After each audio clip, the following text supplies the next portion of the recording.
guitar on that record. It's just there's just some other sounds there that kind of blend it in and give it a little bit more of a pop kind of vibe. But I mean, I think that the guitar riff on Photograph is a really cool.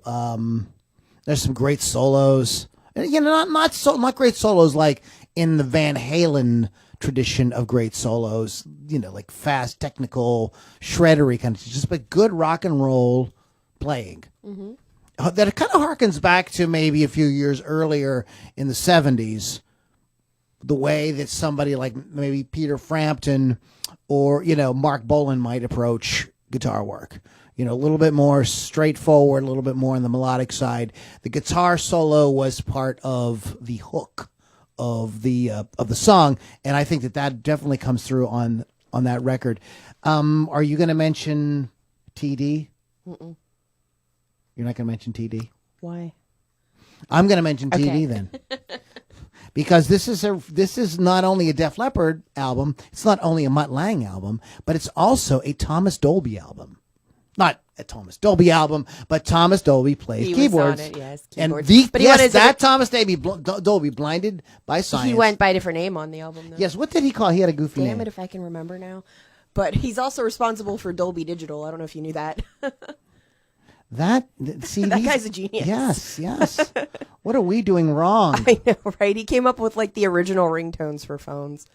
What? Yeah, like the do like the little He's a genius.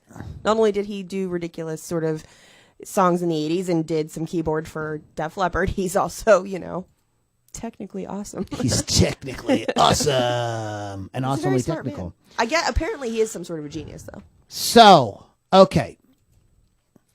He is some sort of a genius. But no, that blinded by science. She blinded me with science. So science. Yeah. I like the old guy. They blinded me. It's I'm trying to go to a web page to give some sort of reference material, and guess what? I can't. Your internet's not working. I can't get it. So it is definitely some sort of wonky internet thing. You know, I pay extra. And of course, I have the top package because of all this shenanigans. Yeah, I'm definitely moving the F out of Cannonsburg. Mine doesn't work, or it doesn't work like that. That's because you don't. Well, it's probably fine if all you're doing is looking at porn, like you typically do. I look at porn on my phone. Well, get it right. Wi-Fi. Hello, and so he went as Booker T. Boffin.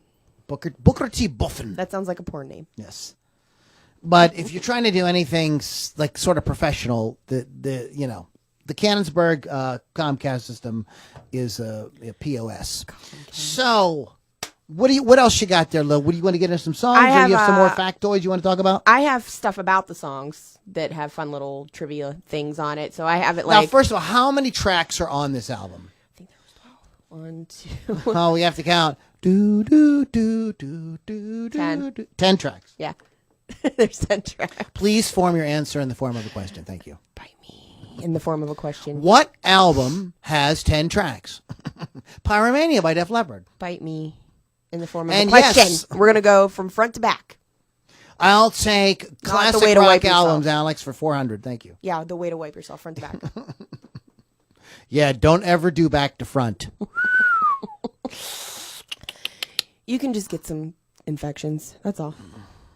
Some infection. Anyway, so speaking of infection, this album was like an infection for your e-hole. Oh my God, there's something wrong with you. I'm just having a good time. It's my podcast. Anyway. It's my podcast, and I'll laugh if I want to. The first song on the album is Rock Rock Till You Drop. Originally, it was supposed to be titled Medicine Man. It had different lyrics completely. What? What is it called? What? Medicine Man. Oh, Medicine Man. And didn't even have the same lyrics. So good thing they didn't change it, because they would have interfered with my song, Medicine, and then we'd have had to have words. Would you have words? Would have to have a talk. It's a good opener for this type of album. It's about it's about the rock and roll lifestyle, living it up, anything goes. Sort of underrated, very forgettable for some people because there are bigger songs on the album, more popular songs on the album. But I think it's a great opening song. Is one of those songs when it comes on the radio when you're driving on the highway, you crank it all the way which up, isn't often, and you floor it. I think this is a great tune. It is not the biggest song on the album, but it definitely got played on the radio.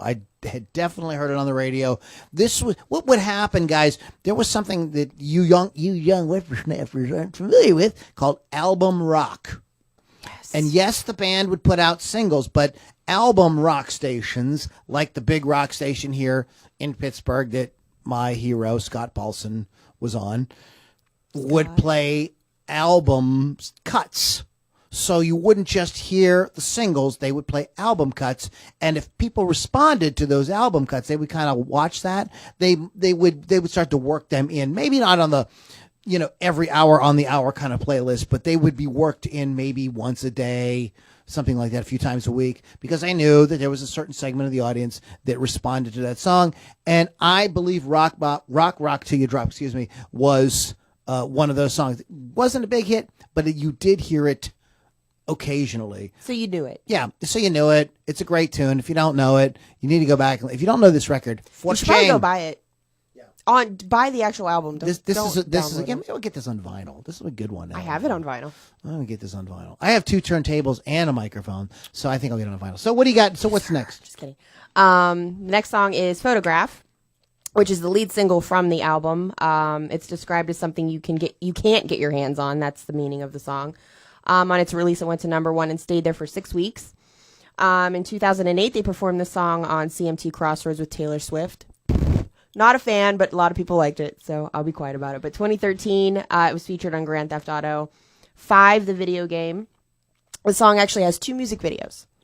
There is an uncensored version that has a knife scene at the beginning, and the one we mostly know is the one with the cat, the stationary cat in the scene. Replaces the knife scene. Plus, other things were added, just little things you wouldn't really notice. It has been covered by Janie Lane for a Leppard tribute album called Leppard Mania. And All American Rejects covered it. Santana covered it. Yes. A melodic death metal band called Night Rage covered it.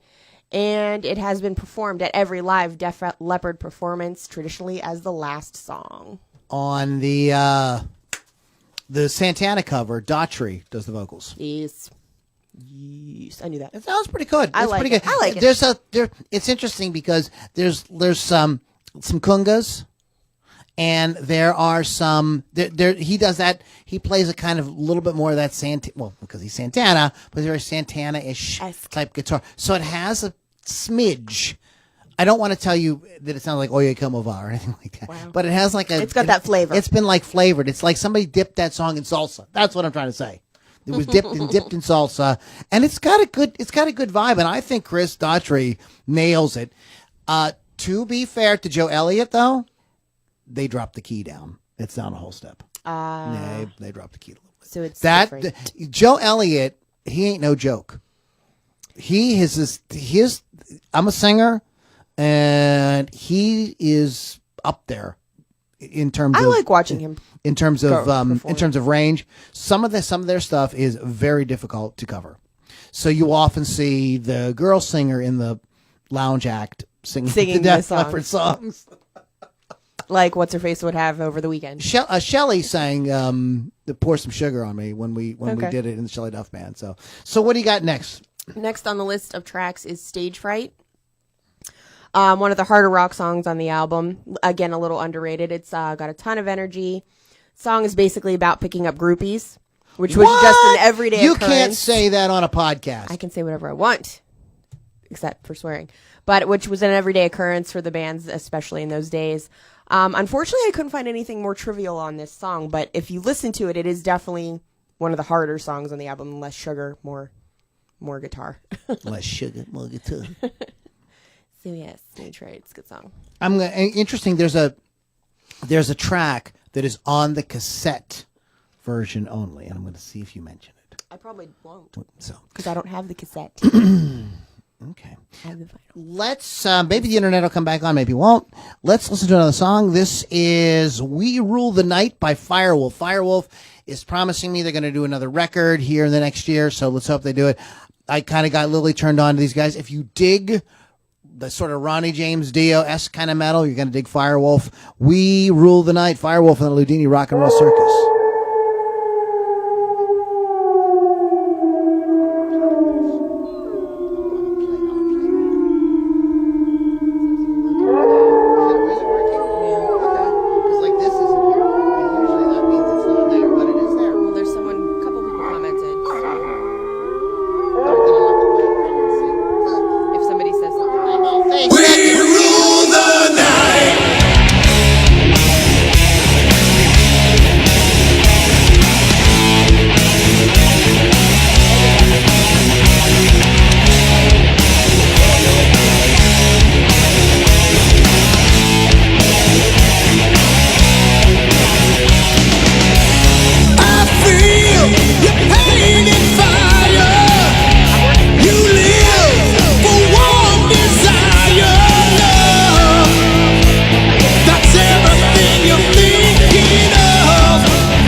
That is Firewolf, ladies and gentlemen. Let me tell you a little bit about how to find some Firewolf for yourself. You want to go to facebook.com/Firewolf Band, and this is the wolf that's got the little E after the F.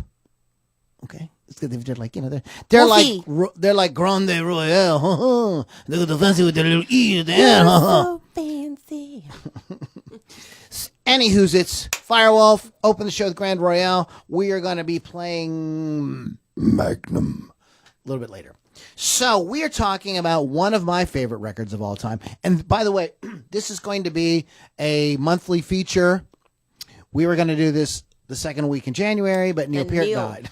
So, I have something to tell you a little bit later about that, by the way. So we didn't. So we're starting again. Like I said, February is the official start. So we're going to be doing the second week of every month this year. Is we're going to take an album and we are going to kind of explore it and maybe give you some unknown facts about it. And we're going to try to cover a lot of different territory. We picked this record because it's huge and people know. Wasn't the anniversary like in January too, though, when we were like going to do it? Yeah, it was. That's when we were going to do it. And then we're going to mix it up. So some of the stuff is going to be, we're going to do some uber heavy stuff. We're going to do some stuff that's maybe more pop. You might hear some alternative stuff. You might hear stuff that kind of works in the sort of punk rock vein. Anything with like big loud guitars in your face. That's what we are about here. So let's return then to Pyromania. The next song on the record after Stage Fright is Too Late for Love. Oh, I love this song. I'm going to sneeze. Oh, my God. I love this song.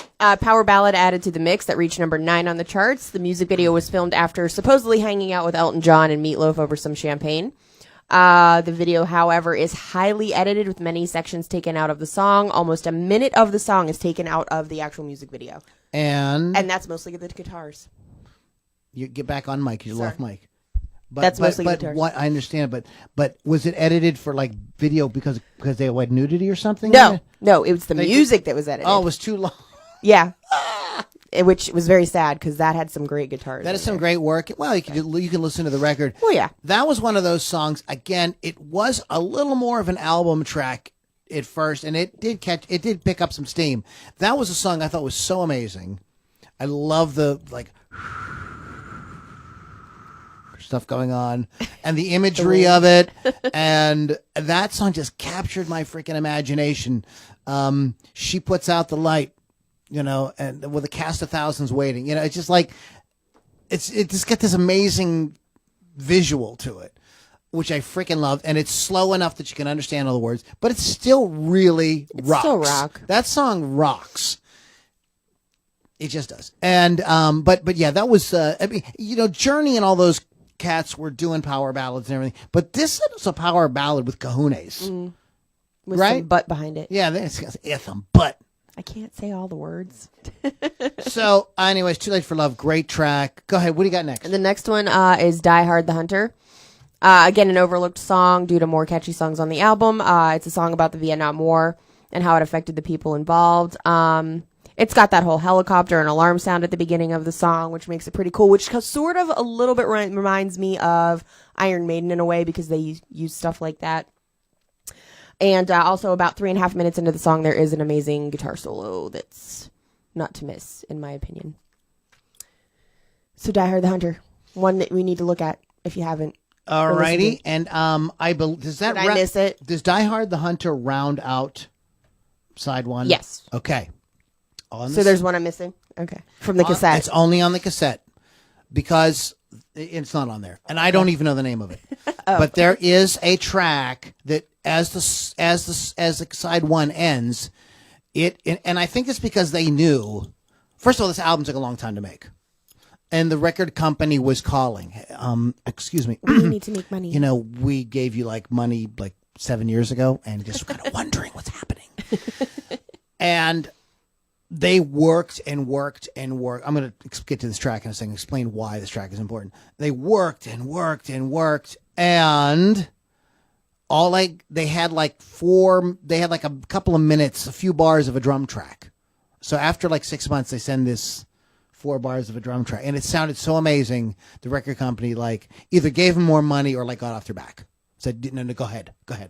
And the drum, I've mentioned this several times now, the drums on this record changed drum sounds forever. Everybody wanted that big gated, listen to the Cars album. Who's going to, Drive? Okay, yeah. Listen to that snare. That is directly derived from, in fact, I don't know, Mutt Lange may have produced that album. He may have. I have to go back and look it up. I'm thinking that maybe he did, so I apologize, guys, about that. I will check that out during the next break. But that sound, and it's very similar to the Phil Collins drum sound on In the Air Tonight, but switched up a little bit, changed around a bit. Done with a combination of real hits and samples and a drum machine, kind of coming together. But the way that he did it, the way that Mutt Lange put that together for them, it doesn't sound techno. Okay. It doesn't sound like a Thomas Dolby record or a Howard Jones record. Okay. Right? So, anyhow, this was a revolution. I think that they knew that. So, when they made the cassette, if some of you don't remember, cassettes, sometimes you would have extra tape at the end. Yeah. You couldn't get both sides to work out exactly right. So there was a couple of minutes extra, and it is just that drum sound. Oh, that's kind of fun. For like a minute and a half. I'll have to get the cassette if I ever find it now. And there's some weird sounds around it and everything, just to kind of, we had to fill that out. So, put that on there. So, I'll have to go spelunking. Yeah, so check it out. We are flipping over to side 2 now with one of my absolute favorite Def Leppard songs of all time. What is it? Foolin'. Yep. You always have to go fa.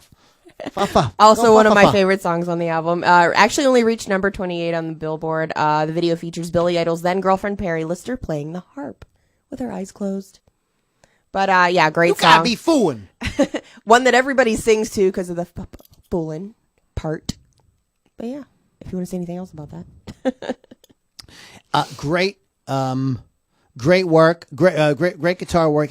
Almost it's like a mid-tempo kind of thing, though. It's not quite a power ballad, but more of a kind of a mid-tempo thing. Like not but just got that good driving kind of thing. Catchy too. There's great guitar. Yeah, and who doesn't? This one does. What did it reach again? 28. So I remember that song being like a lot bigger, and that is because again. The kids that listened to the rock stations that heard more album tracks heard that song a little bit more than probably the person who was just like listening to the pop station. They may not even know that song or maybe vaguely remember it. That's sad. Yeah. So it was a different era. Just again a different era. So what do we have? So what's you know what's next. You know what's next. In other words, Rock of Ages. All right. My favorite Def Leppard song, period. For many reasons that some of you know and some of you don't, which it's been revealed on many drinking nights why I like this song. But anyway, this song reached number 16 on the Billboard. The 4 words at the beginning spoken by Mutt Lange mean absolutely nothing. It's German gibberish. The band jokes and says it means running through the forest silently. The lines, "It's better to burn out than fade away," are a reference to Neil Young's song, "Hey, Hey, My, My." Also later used in Kurt Cobain's Suicide Note.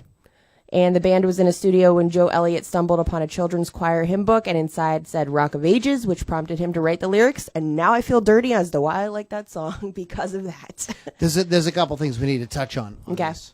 First of all, those 4 words at the beginning. Here's what's happening in the studio, okay? This is where this comes from. First of all, Mutt Lange is known as a taskmaster. You play it. No, you do it again. No, do it again. Nope. Do it again. Nope. Do it again. Nope. Do it again. Nope. Do it again. Like, people would freak the F out because he was just like, nope. He's anal. He's kind of like the Stanley Kubrick of like record producers. Just was like, no, do it again. No, do it again. No, that's good. Do it again. All right, do it again. So they got tired of going 1, 2, 3, 4. So they started just making up words. And it isn't just on this song. It's like the whole record. But that was their favorite. They just laughed. They thought it was, you make it a risk. You're in the studio. It's late at night. You've been working on the same thing. You've done it a million times. You get goofy. You get like punchy. So everybody's making jokes to kind of like ease the tension, so people aren't freaking out. Because believe me, I've been in that situation too, where play the solo again. He does that during the podcast. I don't know if you noticed that. It's just like over and over, and you just lose your mind. So they come up with this thing that sort of somebody says it and it sticks and it just becomes a kind of inside joke that we all got to share in. And I think that's the very cool part about it. So there's this like kind of inside joke that they share with the audience, and it has been legendary for years. I remember when I was in what year was this released again? 83. Because so I was not quite. It was January of 83. Okay, January of 83. So I would have been a junior in high school. Yeah. And we would talk about this. And we all thought that it was German for 1, 2, 3, 4. Well, I mean, in a sort of weird way, it sort of is, but it wasn't. So and we everybody put to argue. Nah, it's not. You don't know what you're talking about. You're a moron. Go back and listen to. All you listen to is the Doors, anyways. What do you know? Did you have people in high school like that had a band? I managed the only band in high school. No, that's not what I mean. That's not what I mean. Like they had their band? They had their band. Yes. And there were always guys. There was like a Joe Doors. Yeah. And there was a Mike Van Halen. Yeah, my ex-husband, and there was Andy Zeppelin. Yeah. There was a Steve U2. There was a Kevin Rush. Or Andy Rush, because those were his two favorite bands. I mean, it's just like everybody had I don't know if you young whippersnappers have that, but you guys who are older, you guys will all know that was a total high school thing. Everybody had their band, and you would be proud of it, and you'd wear the shirt or whatever. Every day. Yeah. Yeah. A couple other fun things about that song. I don't know if anybody watches Supernatural, but it is in the climactic scene of the season 5 finale. And there's a whole rock opera named after this song that's dedicated to the 80s glam scene with many amazing songs. And I don't actually think Rock of Ages is actually, the song is in the musical or the movie, but the title is. So that makes it cool. Cool beans. Okay, great song. What can you say about Rock of Ages except we're not worthy? Except for Lily takes her clothes off. How about the next song? The next song is Come In Under Fire, which is like... my third favorite song on the album, kind of ballad-like. It's about a hard-to-get woman. Not much is found on this song as far as trivia that I could find. Lou might have a little more insight. But I think it's a great example of how Leppard can go from soft to hard and back again in like a single song. Rock, pop. So I think this record is their crowning achievement. I'm not as big a fan of the records after this. I thought they had to hit just the right balance, but bands have to. Well, what's the next thing? We already did that. We don't want to do that again. There's only certain bands that can get away with doing the same album over and over. AC/DC, right? Iron Maiden. Iron Maiden. There's a handful of bands that can get away with that. Most bands have to evolve and try different stuff. Speaking of that, this is a band called Magnum, and they just want you to know this song is like a public service announcement. Just in case you didn't know. It's called You Can't Run Faster Than Bullets. So we want you kids at home to know that, okay? When you're doing your drive-bys or whatever, just remember that.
Can't save them all, but you can try.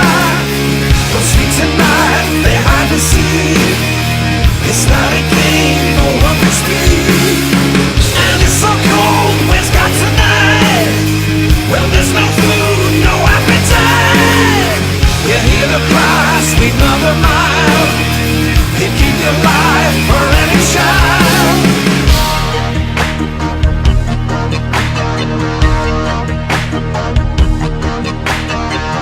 Well, you can run faster than bullets. No stopping that noise overhead. Dawn's agony hangs like a puppet, and everything turns bloody red.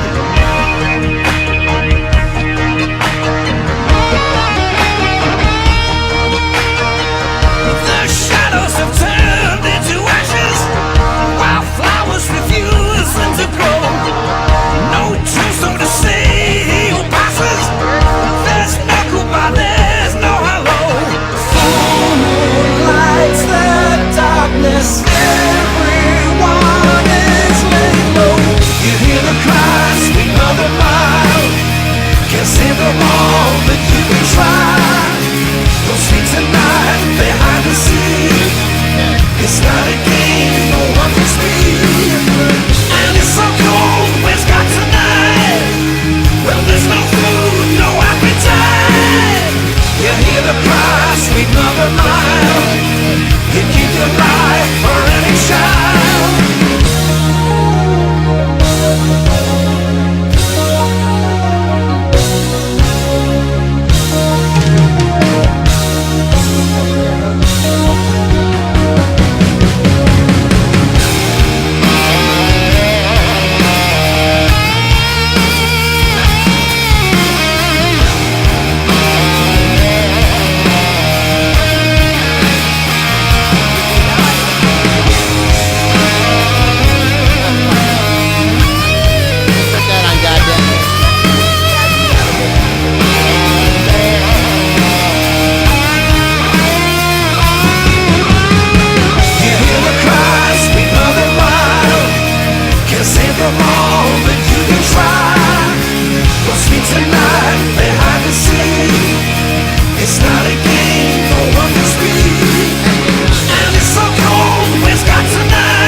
That's Magnum. You want to go to magnumonline.co.uk. You guys in England got some weird URL BS going on. You guys need to fix that.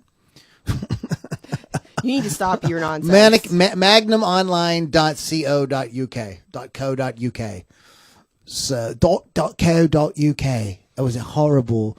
I think that these guys have really copped the Aldo Nova guitar tone. It's just, I kind of heard the Aldo Nova kind of thing happening at the end there. So we just have a little bit more to talk about. Pyros, for you pyros out there. Two more songs. And then there was a band called Porno for Pyros, which was a Def Leppard tribute band. Anyway. It was not. It's not. But that's like a lie, but yeah. And the next song Coming Under Fire, because I'm going to ignore Lou, is Action Not Words. I like the song, but not one of the most memorable songs on the album. Definitely a B-side, in my opinion. Well, we're winding down. See, this is the thing you guys don't, again, young guys don't understand about B-side. albums. About albums. You wanted to lead with your best stuff, and then when you flip the album over, you wanted a pretty good song to open. That's why Full and open side too. But it's not very inspiring. I mean, it's a good song. It's definitely Leppard. It's not, but it's not overly exciting. It's just sort of a song to get you to the next song, in my opinion. Okay. B-side is B-side, meaning that side of the B-side. record. Sorry. Aging myself just slightly. Yeah, that was, so that's how things went in the 70s, 60s, 70s, and 80s. Like, album rock kind of started. It went late through 60s, into the mid-80s. Early 70s, all the way through the 80s. Even to somewhat, there's some albums in the 90s that are great albums. What was interesting in the 90s, there's a lot of people that did the one great album, and then they couldn't. Then they couldn't do another. They couldn't make up for it. And history, it's like the Gin Blossoms. They put out that record, and like every song was on the radio. There was 3 number 1 hits, blah, blah, blah, giant, and then bye. Yeah, the second record they couldn't do it. They just couldn't make it happen. But it was a different era. Bands of this era, what people don't understand is this isn't Def Leppard's first album. This isn't their second album. This is what, their third? Yeah, it's their third album. And they've also made a lineup change. Mm-hmm. Yeah, Phil Collin. Phil Collin. This is the first record. This is the record that introduces us to Phil Collin. Who's amazing. And in that era, though, bands could kind of take a little time to sort of find themselves. Nowadays, you've got to be, boom. You got to make the next best thing right now. And I noticed this in the 90s. When I was in bands and we had gone to different showcases and stuff like that and talked to different record label people, and everybody was like, we want you to have it all together now. Like, we don't have time. We can't like spend money on 2-3 records for you to sort of like make it. We can't do, they weren't doing development deals anymore. That was over. And that was a giant signpost that the music business was really changing even before high speed internet and MP3. But Def Leppard was a band, Rush, a lot of bands like that had time to do records and just to kind of feel it out and see where we were going to go. And now that producer wasn't quite right. Let's bring somebody else in. And they struck gold with this record. And I believe that Mutt Lange was a hot commodity after coming off of Back in Black. Mm-hmm. And for those about to rock, those were giant records. And Back in Black is one of those records where that record is literally all killer. It's gold. That's one of those records where every song got played on the radio. Every song got played on the radio. Even they were album cuts, but everyone got played on the radio. Some of these did not. So what are we done? The final song on the album is Billy's Got a Gun. Closing song, definitely more atmosphere than anything else. On this song, also has, it's also the longest song on the album, just shy of 6 minutes. Storytelling kind of song. It's gritty, it's rock, and I think it's a perfect way to sew up this entire album. An epic ending to the whole thing. Something that you guys might want to know about this album. Stopping the band from achieving their first number 1 album was a guy you may have heard of, Michael Jackson with Thriller. He was also at number 1 on the top 100 singles chart with Beat It. Thriller spent 22 weeks at number 1 in 1983 and 15 more in 1984. Yeah. So, like, nobody was great as this record was, man, nobody was going to touch Thriller. Nope. I mean, that is just, that's the climate in which this album was released. It was released at while Thriller was out. Here's an answer that we wanted. 6 million copies had been sold by November 19. Is that the one you wanted to say? No, but I just, how you asked me earlier about how it became Diamond. To be Diamond, it's 10 million. I mean, they were how many? What was that? 6 million? Yeah. By 1984, so obviously not much longer. Oh, yeah, they were already at 6 million by 1984. So, and this is another thing, guys. A lot of people forget about records. that records lasted a long time. Yeah. You could put a record on, and people would remember that, like Michael Jackson's album. That was, really an extreme example, but people, when you put that record out, people thought of it as your new record for months and months and months. Yeah, and months not and like months. now where everything's so fast. That record was 2 weeks ago. What are you talking about? That's not new. Yeah. Everything's so fast paced now.